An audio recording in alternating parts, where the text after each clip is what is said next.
मैं यहाँ आप लोगों से थप्पड़ खाने नहीं आई हूँ। रात के 10 बज चुके थे। सास गुस्से में रेखा को देख रही थी और रेखा उनकी आंखों को देखकर डर के मारे कांप रही थी। सास उसे देखकर गुस्साती हुई बोली, तेरी हिम्मत कैसे हुई मेरे घर में यह सब करने की? ले देकर 10 दिन हुए इस घर में आए हुए और अपने आप को घर की मालकिन समझने लगी है। आने दे आज मेरे बेटे को, आज तेरी खैर नहीं। हाथ पैर ना तुड़वा दिए तो मेरा नाम भी पल्लवी नहीं। आज ना जाने क्या होने वाला है। सास जितनी निर्दयी है अपने बेटे को भी उसी तरह निर्दयी बना रखा है। हर नई नवेली दुल्हन को अपने पति का इंतजार होता है, पर रेखा, उसे तो अपने पति दिनेश का इंतजार बिल्कुल भी नहीं होता था, क्योंकि उसे तो उससे डर लगता था। मन ही मन मन्नत मांग रही थी कि आज पति घर ही ना आए, लेकिन जब तक पति घर नहीं आएगा तब तक सासू माँ उसे खाना भी नहीं देगी। इतनी निर्दयी औरत है कि रसोई में भी ताला लगा कर रखती है। आखिर ऐसा क्या हुआ था कि पल्लवी जी उसे इस कदर डांट रही थी? और आखिर दिनेश का ऐसा क्या स्वभाव था कि अभी नई नवेली दुल्हन होने के बावजूद भी रेखा को अपने पति का बिल्कुल भी इंतजार ना था। चलिए जानते हैं रेखा के बारे में। रेखा की शादी दिनेश से 4 महीने पहले हुई थी।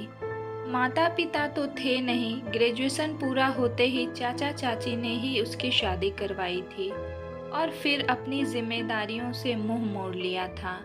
ना कोई पगफेरे की रस्म और ना ही कोई तीज त्योहार।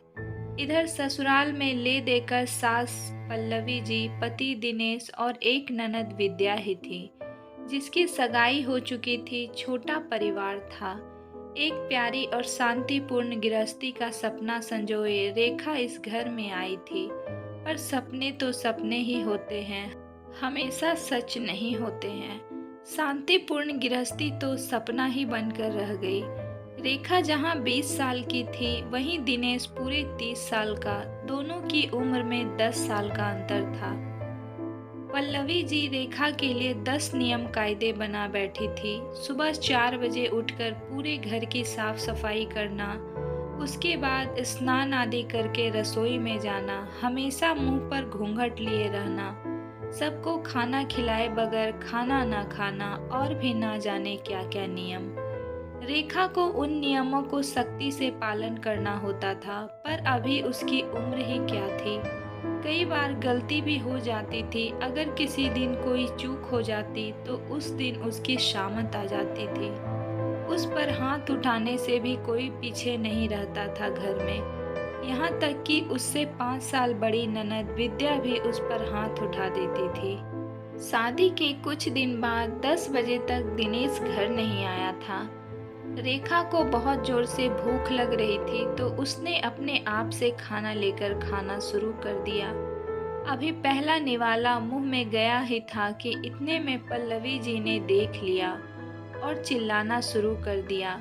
जब रेखा से बर्दाश्त नहीं हुआ तो उसने कहा, माँ जी, मुझे बहुत जोरों से भूख लगी थी, इसलिए मैंने खाना खा ली।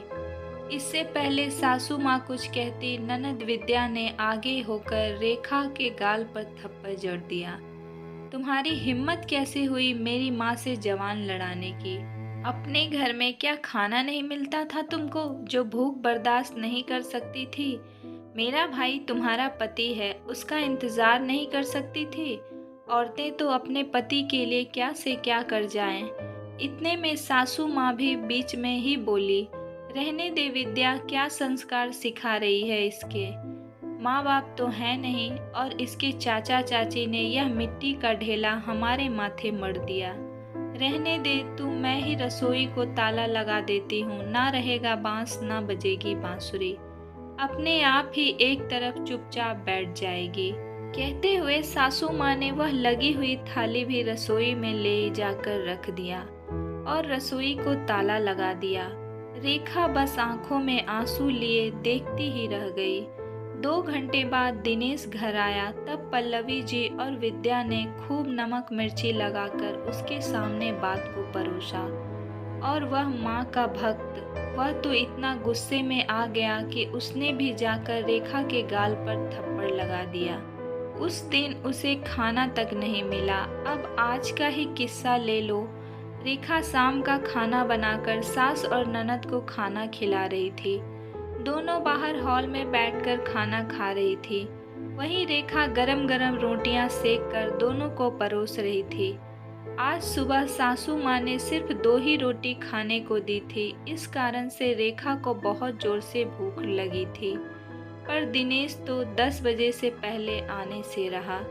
रेखा से बिल्कुल भी भूख बर्दाश्त नहीं हो रहा था। इससे पहले कि सासू माँ और विद्या खाना खाकर रसोई का ताला लगा दे, उसने फटाफट से एक रोटी अपने पल्ले में बांधकर अपने कमर में खोस ली। जब माँ बेटी का खाना हो गया तो उन्होंने रेखा को रसोई से बाहर निकालकर ताला लगा दिया। रेखा अपने कमरे में आ गई। इधर सासू माँ और विद्या अपने कमरे में आराम करने चली गई। जब रेखा को लगा कि अब माहौल सही है तो उसने अपने कमर में बंधी रोटी को निकालकर रोल करके ही खाना शुरू कर दिया। रोटी खाते खाते उसकी आंखों में आंसू भी आ रहे थे। स्वाभिमान इस चीज की गवाही नहीं दे रहा था, पर क्या करे वह भी समझ में नहीं आ रहा था। उसी समय सासू माँ किसी काम से उस तरफ आई और उन्होंने रेखा को रोटी खाते देख लिया। बस फिर क्या था, हंगामा शुरू हो गया और रेखा अब यही इंतजार कर रही थी कि दिनेश घर ही ना आए। अब पता नहीं आज वह क्या करेंगे। उस दिन इन सब के सामने रोटी लेकर खाई तो थप्पड़ मार दिया, पर आज तो रोटी की चोरी की थी। थोड़ी देर बाद दिनेश घर आया तो रेखा का दिल जोरों से धड़क रहा था। माथे पर पसीना आ गया था। अचानक दिनेश की जोरदार आवाज आई, रेखा बाहर आओ। आओ रेखा डरती कांपती बाहर आई। देखा तो सासू माँ अभी भी नागिन की तरह फुंकार रही थी। विद्या कुटिल मुस्कान के साथ देख रही थी और दिनेश, उसकी आंखें तो गुस्से में लाल हो रखी थी। जैसे ही उसने रेखा को अपने सामने देखा, उसने उसके बालों को पकड़कर खींचा और धक्का देकर नीचे गिरा दिया।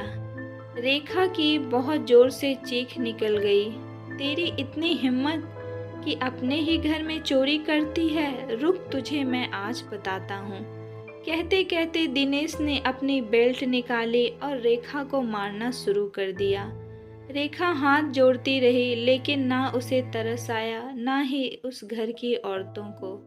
आखिर जब दिनेश नहीं रुका तो रेखा ने उसे धक्का मारकर दौड़ती हुई घर के बाहर निकल गई। अरे पकड़ो इसे, बाहर कहाँ जा रही है?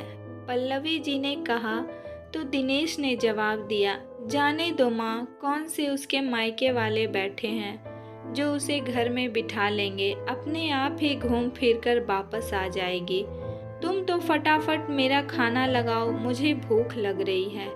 दिनेश की बात मानकर पल्लवी जी ने दिनेश का खाना लगा दिया और दिनेश खाना खाने बैठ गया, पर रेखा की सुध बुध किसी ने नहीं ली।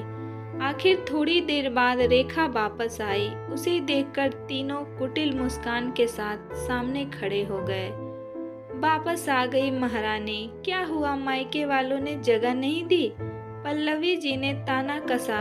देखकर दिनेश ने भी कहा, जब तक ये मुझसे माफ़ी नहीं मांगेगी तब तक घर में नहीं घुसने दूंगा। बड़ी गई थी ना मुझे धक्का मारकर। हाँ भैया, इतनी आसानी से माफ़ मत करना इसे। अगर अभी माफ़ कर दिया तो कल यह फिर सर पर चढ़कर नाचेगी। ऐसी लड़कियों का क्या भरोसा? अरे भरोसा तो हमें तुझ पर भी नहीं है जो अपनी भाभी का सम्मान न कर पाए। वह हमारे घर में क्या मान बढ़ाएगी। अचानक रेखा के पीछे से विद्या के होने वाले ससुर जी निकल कर आए। उन्हें देखते ही तीनों के चेहरे की हवाइयाँ उड़ गई। अरे आप कब आए समधी जी? उसी समय आए थे जिस समय आपकी बहू रोड पर बदहवास से दौड़ रही थी। अच्छा हुआ हमें आप लोगों का चेहरा अभी से पता चल गया, वरना हमारा घर तो बर्बाद हो जाता अगर ऐसी बहू हमारे घर आती। नहीं नहीं, कुछ गलतफहमी है पापा जी, मैं आपको समझाती हूँ। आप अंदर तो आइए। विद्या ने कहा तो उनके होने वाले ससुर जी ने कहा, कौन से पापा? कैसे पापा जी? माफ़ करो, हम तो तुमसे कोई रिश्ता नहीं जोड़ना चाहते। और जो समझाना है वह जो पुलिस वाले खड़े हैं बाहर उनको समझाओ। अचानक पीछे से पुलिस वाले निकल कर आए। अब तो तीनों में से किसी से कुछ कहते ना बना। उन्हें देखते ही पल्लवी जी ने अपनी आवाज़ को नरम करते हुए रेखा से कहा, अरे बहू, इतनी छोटी सी गलतफहमी में कोई पुलिस को बुलाकर लाता है क्या? ऐसी छोटी मोटी परीक्षा तो हर शादीशुदा औरतों को अपने घर में देनी पड़ती है। आखिर ये तेरा ससुराल है, इसका मान रखना तो तेरी जिम्मेदारी है। माफ़ करना सासू माँ, मुझे ऐसी कोई परीक्षा देने का शौक नहीं। शादी थप्पड़ खाने के लिए नहीं की थी मैंने। और यह कैसा ससुराल जहाँ रोटी भी मुझे चुरा कर खानी पड़े? आपने मुझे कमज़ोर समझ रखा है क्या? मेरा मायका नहीं है ना सही, पर कमज़ोर मैं फिर भी नहीं हूँ। अब संस्कार अपने बच्चे को जेल में बिठाकर देते रहना। आखिरकार पुलिस तीनों को अरेस्ट कर अपने साथ ले गई। विद्या के ससुराल वाले ने रिश्ता करने से मना कर दिया और रेखा को एक स्वयंसेवी संस्था ने आगे बढ़ने के मौके दिए, जहां वह संस्था के साथ मिलकर लोगों को घरेलू हिंसा के प्रति जागरूक करती थी। उसने अब एक नई शुरुआत की थी। तो दोस्तों, आज की कहानी हमारी कैसी लगी? अगर पसंद आई हो तो प्लीज़ लाइक करें और ज़्यादा से ज़्यादा ज़रूर शेयर करें, ताकि इस कहानी के माध्यम से लोगों को कुछ सीखने को ज़रूर मिले। तो मिलती हूँ एक नेक्स्ट स्टोरी के साथ।